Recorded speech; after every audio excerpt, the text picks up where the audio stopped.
Assalamualaikum warahmatullahi wabarakatuh. Salam sehat selalu buat para penonton setia dimanapun berada. Kali ini kita akan menggali suatu pengetahuan, yang mana di sini kita akan mengetahui informasi yang sangat penting, yaitu pengetahuan sebuah daerah yang berada di Indonesia, yaitu di wilayah Kalimantan Timur. Berikut ini videonya.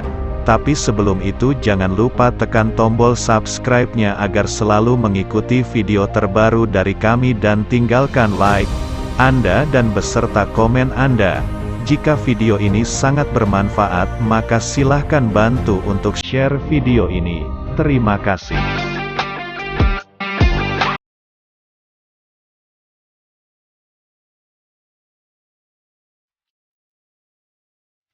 Pulau Kalimantan tergolong salah satu pulau terbesar di Indonesia, pastinya yang memiliki kekayaan kebudayaan yang tak terkira banyaknya. Tidak terkecuali Kalimantan Timur. Tidak kalah dengan provinsi di Pulau Kalimantan lainnya, Kalimantan Timur juga punya segudang legenda. Di antaranya adalah 8 legenda berikut yang kebanyakan bercerita tentang asal mula suatu tempat. 8 legenda dari Kalimantan Timur. 1. Asal mula kota Balikpapan. Dahulu, di Tanah Pasir, Kalimantan Timur, terdapat sebuah kerajaan besar yang dipimpin oleh Raja Aji Muhammad yang terkenal adil dan bijaksana. Berkat kepemimpinan sang raja, negeri itu senantiasa aman, makmur, dan sentosa. Penduduknya hidup dari hasil laut dan pertanian yang melimpah. Negeri itu memiliki wilayah yang cukup luas. Salah satunya adalah sebuah teluk dengan pemandangan yang amat indah. Raja Aji Muhammad memiliki seorang putri bernama Aji Tatin. Dialah calon tunggal pewaris tahta kerajaan. Itulah sebabnya, semua kasih sayang ayah dan ibunya tercurah kepada Aji Tatin. Puluhan dayang-dayang istana selalu mendampingi Aji Tatin untuk menjaga, merawat, melindunginya dan memastikan segala keperluan Aji Tatin terpenuhi. Setelah beranjak dewasa, Putri Aji Tatin dinikahkan dengan seorang putra bangsawan dari Kutai. Sebagai putri tunggal, pesta pernikahan Aji Tatin dilangsungkan sangat meriah. Puluhan sapi dan kerbau disembelih untuk dihidangkan kepada para tamu undangan dari berbagai penjuru negeri. Tidak hanya para pembesar dari kerajaan tetangga, tetapi juga seluruh rakyat negeri itu turut berpesta. Hari itu merupakan hari indah dan bahagia bagi kedua mempelai. Balikpapan merupakan salah satu kota yang ada di Kalimantan Timur. Namun, apakah kamu tahu kalau ada cerita di balik nama Balikpapan? Cerita ini terjadi di Tanah Pasir pada kepemimpinan Aji Tatin, putri dari Aji Muhammad. Pada suatu hari, Aji Tatin meminta Panglima Sendong untuk mengambil upeti berupa papan dari rakyat. Saat proses membawa upeti itu, tiba-tiba saja terjadi hujan badai serta gelombang besar menghempas perahu yang ditumpangi Panglima Sendong dan anak buahnya. Padahal sedikit lagi mereka akan sampai ke teluk. Perahu yang berisi papan itu pun terbalik, begitu juga dengan semua penumpangnya, tak ada yang selamat. Untuk mengenang musibah besar ini, Aji Tatin memberi nama teluk tersebut sebagai Balikpapan. 2. Asal mula Sungai Mahakam. Jika di Kalimantan Barat ada Sungai Kapuas sebagai sungai terbesar, maka di Kalimantan Timur ada Sungai Mahakam. Sebelum Sungai Mahakam punya banyak anak sungai, dulunya ada 3 orang bersaudara yaitu Siluk, Ayus, dan Ongo yang tinggal di pinggiran sungai tersebut. Siluk adalah gadis yang sangat suka bersemedi dan melakukan ritual adat, sehingga membuatnya menjadi sakti. Karena kebiasaan dan kesaktiannya tersebut, 2 adiknya Ayus dan Ongo sempat tidak menyukai Siluk hingga menyalahi pantangan yang telah dikatakan Siluk. Akibat kekecewaan Siluk pada 2 adiknya ini, dia memutuskan meninggalkan rumah. Ayus yang menyesal atas perbuatannya, lantas melakukan berbagai upaya termasuk melempar batu-batu besar yang membendung Sungai Mahakam. Namun, langkah itu terus saja digagalkan oleh Siluk hingga membentuk aliran-aliran baru yang menjadi anak Sungai Mahakam. Siluk juga berujar agar Ayus tidak mencegahnya lagi, karena dia akan tetap menjaga kedua adiknya itu melalui semedinya di pusat air.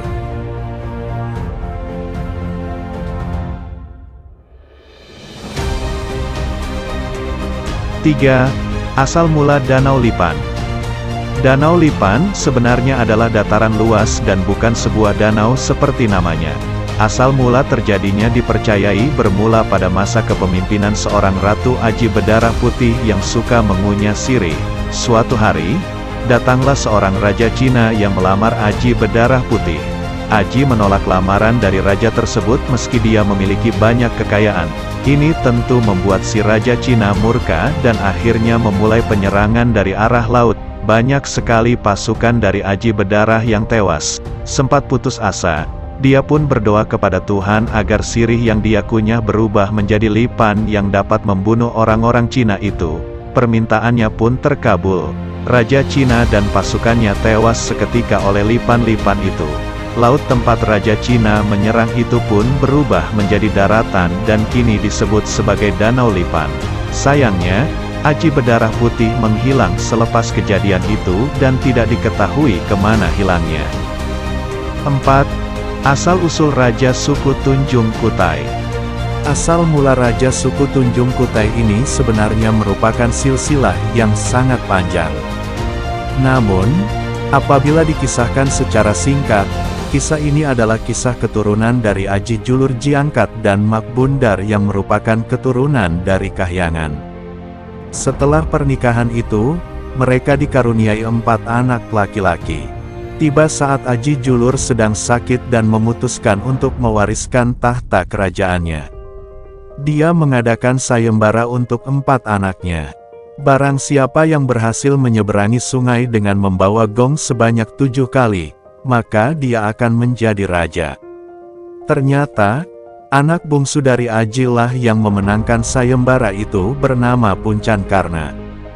Hanya saja, atas petunjuk yang didapat dalam mimpi Aji, anak bungsu itu tak boleh menjadi raja dan harus menikahi seorang putri Raja Kutai. Dengan menuruti petunjuk di mimpi tersebut, Puncan Karna lantas menikahi putri yang dimaksud dan mulai tinggal di negeri Kutai. Dari pernikahan ini, mereka dikaruniai anak yang nantinya akan menjadi Raja Suku Tunjung. 5. Asal-usul orang Basab. Pada masa kerajaan Kutai Kartanegara, ada seekor ayam sakti bernama Ujung Perak Kemudi Besi. Seorang pangeran Cina mendengar kesaktian itu dan ingin menantang ayam tersebut dengan 15 ayam yang dimiliki. Tiba di kerajaan Kutai, ayam Ujung Perak dan 15 ayam milik pangeran Cina diadu. Sayangnya, semua ayam milik pangeran Cina itu kalah, sehingga dia harus menyerahkan kapal miliknya pada kerajaan Kutai. Akan tetapi, pangeran Cina itu ingkar janji dan tetap membawa kapalnya kembali pulang.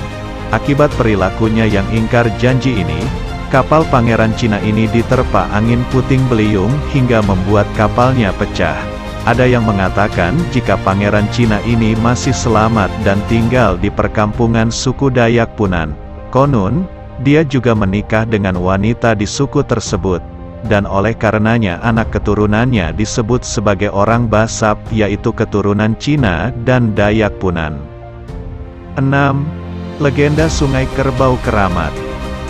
Pada masa pimpinan Aji Maharaja Sultan di kerajaan Kutai Kartanegara, beliau mengundang 2 pemahat dari Jawa yang bisa mempercantik istana. Kedua pemahat itu bekerja dengan hasil yang sangat cantik.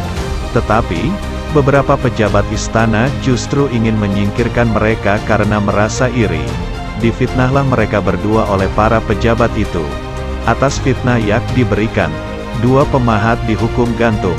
Sebelum menghembuskan napas terakhir, salah satu pemahat berujar jika kerajaan Kutai akan hancur pada pemerintahan yang ke-10, dan akan menjadi hutan pada pemerintahan ke-11. Lalu, mayat dari pemahat itu dibuang di Sungai Kerbau. Namun bukan malah hanyut, mayat pemahat itu tetap mengapung. 7. Legenda Pesut Mahakam. Pada masa dulu, hidup seorang ayah dan 2 anaknya yang baru saja ditinggal wafat oleh ibunya. Tak lama setelah meninggalnya sang ibu, sang ayah menikah dengan seorang wanita cantik yang ditemuinya di sebuah pertunjukan, sebagai ibu tiri. Wanita itu sangat jahat pada kedua anaknya. Bahkan, Dia menghasut ayahnya untuk meninggalkan dua anak itu tanpa sepengetahuan mereka. Dengan bersusah payah kedua anak itu mencari ayah dan ibu tirinya hingga tiba di suatu gubuk nan jauh di sana. Dalam gubuk itu tak ada satupun orang, namun ada bubur yang sedang dimasak panas-panas. Kedua anak itu lapar dan memakan bubur itu. Siapa sangka mereka malah kepanasan dan menceburkan ke sungai dekat gubuk itu. Gubuk tersebut ternyata memang benar milik orang tuanya. Sang ayah mengetahui kalau kedua anaknya datang dan mendatangi sungai yang menjadi ramai karena ada makhluk yang menyemburkan air. Sementara istrinya menghilang entah kemana. Si ayah baru sadar akan siapa wanita yang dia nikahi. Selama ini dia tak tahu asal mulanya. Kini, kedua anaknya itu telah menjadi sebuah makhluk yang kini disebut sebagai ikan pesut.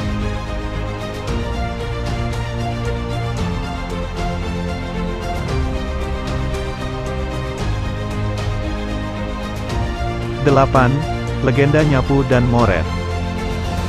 Kisah ini adalah kisah sederhana dari Nyapu dan anak gadisnya, Moret. Suatu hari, Moret mendapatkan pinangan dari pemuda bernama Karang. Sebenarnya, Moret ini adalah gadis cerdas yang tak ingin menerima sembarang lamaran. Oleh karenanya, dia mengajukan syarat agar Karang mencarikan biji-biji tanaman sesuai dengan permintaan Moret. Karang pun menuju ke sebuah hutan dan mulai mencari-cari biji tersebut. Beruntungnya, dia berhasil mendapatkan semua biji itu. Moret pun senang saat Karang mampu memenuhi syaratnya. Dia pun menerima lamaran Karang. Biji-biji tersebut pun ditanam dan dibudidayakan di kampung Moret hingga kampungnya penuh dengan serba-serbi tanaman. Kedua pasangan itu pun lantas hidup bahagia. Itulah 8 legenda daerah yang berasal dari Kalimantan Timur. Adakah di antara 8 legenda tersebut yang sudah kamu ketahui? Setiap legenda di atas memiliki keunikan tersendiri pada masing-masing ceritanya.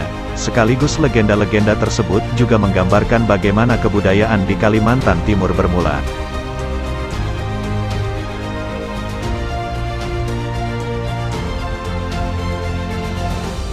Terima kasih sudah menyaksikan tayangan ini. Semoga apa yang ada di dalam video ini bisa selalu menjadikan tambahan wawasan kita tentang di mana adat dan kebudayaan Kalimantan Timur bisa menjadikan kita suatu perjuangan untuk selalu melestarikan budaya kita. Ingat, jangan lupa untuk subscribe, like dan komennya ya. Terima kasih Dian Sanak Sebrataan.